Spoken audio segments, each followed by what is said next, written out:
और राजू बेटा, पढ़ाई लिखाई कैसी चल रही है? बस अंकल, चलते चलते मुझसे बहुत दूर चली गई है। तुम स्कूल तो जाते हो ना राजू बेटा? हाँ अंकल, जाता तो हूँ, पर रोज धक्के मार कर निकाल दिया जाता हूँ। हाँ? कौन से स्कूल जाते हो तुम? कन्या हाई स्कूल। क्या? अब मेरा मतलब है कि मैंने स्कूल जाना छोड़ दिया है अंकल। क्यों?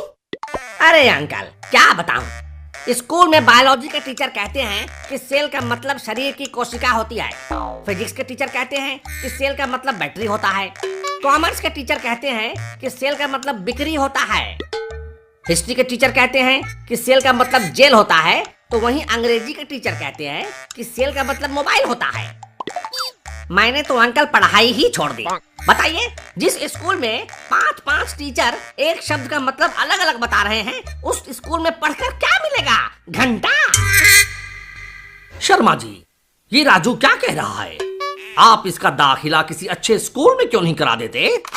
अरे क्या करेगा ये पढ़ लिख कर, एक नंबर का चोट्टा लड़का है। सुना नहीं क्या क्या मंसूबे बांध कर रखा है ये।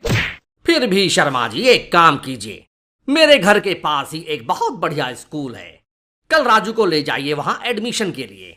वहां की एडमिशन इंचार्ज है मिस लाली मिश्रा। उनसे मिल लीजिएगा। ठीक है, ये भी करके देख लेते हैं।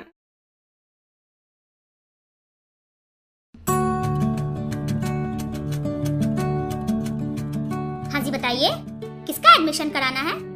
लाली मैडम, ये मेरे पिताजी हैं। जाहिर सी बात है, ये तो अपना एडमिशन करवाएंगे नहीं, एडमिशन मेरा ही होगा।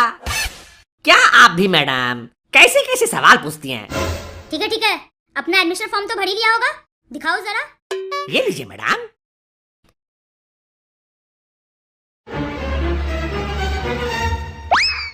अपने बच्चे को जरा तमीज सिखाइए। अब क्या हुआ जी? ये क्या लिखा है इसने एडमिशन फॉर्म में? 6 वाले कॉलम में लिखा है, नहीं किया, पर कभी कभी हिला लेता हूँ। हमें तो बच्चों को देखकर ही पता चल जाता है कि उनके मन में क्या चल रहा है। अच्छा, आपको सब पता चल जाता है? और नहीं तो क्या। तब तो आपको अपना दुपट्टा पहन लेना चाहिए मैडम। अच्छा ठीक है, शर्मा जी ऐसा कीजिए, आप थोड़ी देर बाहर बैठिए, मैं जरा इसका इंटरव्यू ले लूं, पता तो चले ये कितने पानी में है।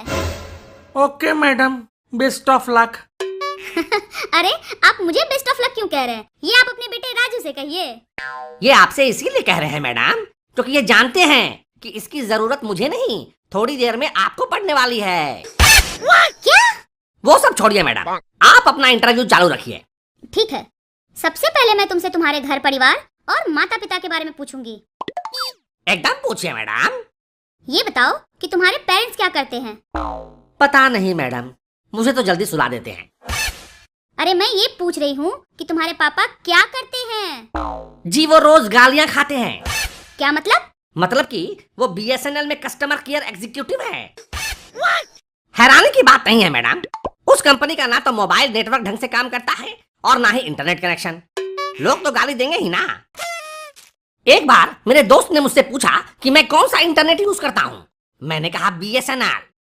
उसने पूछा मंथली क्या देते हो? मैंने कहा गालियाँ। अच्छा ठीक है, अपनी राम कहानी मत सुनाओ। ये बताओ तुम्हारे घर में सबसे बड़ा कौन है?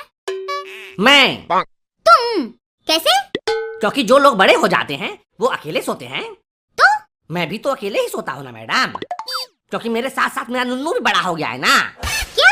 अब मेरा मतलब है कि मेरी मम्मी कहती है कि मेरा चुन्नू मुन्नू अब बड़ा हो गया है, इसलिए तू अलग कमरे में सोएगा, इसलिए मैं अलग कमरे में सोता हूँ मैडम। अच्छा, और सबसे छोटा कौन है तुम्हारे घर में? अरे मत पूछिए मैडम। क्या हुआ, बताओ ना, कौन है तुम्हारे घर में सबसे छोटा? पापा। क्या? तुम्हारे पापा? वो कैसे? क्योंकि वो अभी तक मम्मी के साथ ही सोते हैं। मम्मी मतलब तुम्हारे पापा की मम्मी, मतलब तुम्हारी दादी? अरे मेरे पापा की मम्मी नहीं, मेरी मम्मी के साथ सोते हैं वो। तो क्या हुआ, हर आदमी अपनी पत्नी के साथ सोता है, तुम्हारी मम्मी तुम्हारे पापा की पत्नी ही तो है। अरे मैडम, मेरे पापा तो इतने छोटे बच्चे की तरह हरकतें करते हैं कि मत पूछो।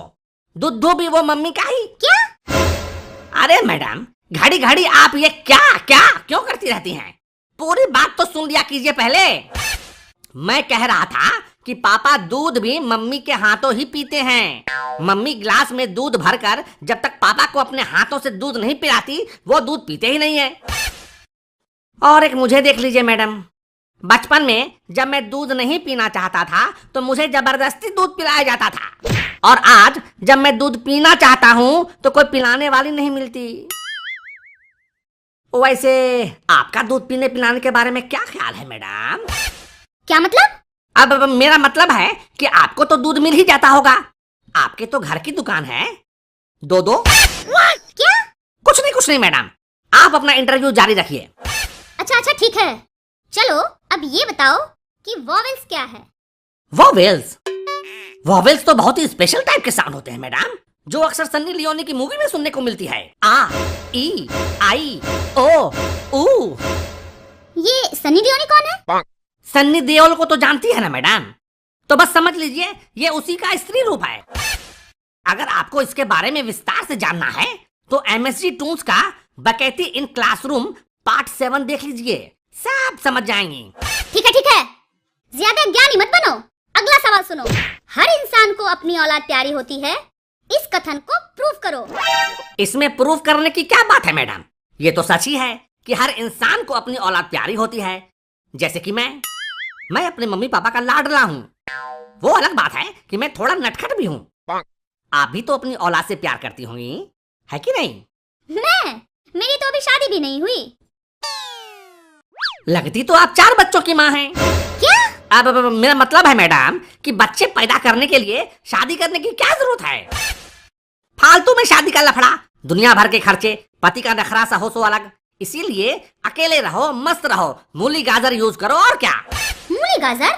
ये ऑप्शनल है, आप चाहें तो ये बंदा आपकी सेवा में हाजिर हो सकता है। मौका देके देखिए मैडम। ज्यादा बकवास ना करो।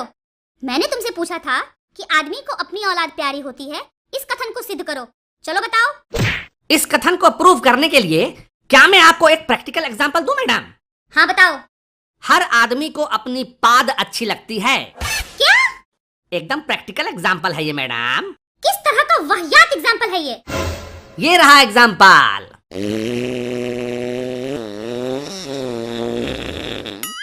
बाप रे बाप, कितनी बदबू फैला दी तुमने। नाश्ते में क्या मरा हुआ चूहा खाया था तुमने? उफ, क्या बदबू है। बदबू? कहाँ है बदबू? मुझे तो कोई बदबू नहीं आ रही मैडम। आएगी कैसे? पादरे वाले को अपने पाद की बदबू थोड़ी आती है। देखा, आपने खुद ही प्रूव कर दिया ना मैडम कि हर इंसान को अपनी पाद अच्छी लगती है। ठीक इसी तरह से हर इंसान को अपनी औलाद भी अच्छी ही लगती है मैडम। कैसा लगा ये प्रैक्टिकल एग्जांपल मैडम?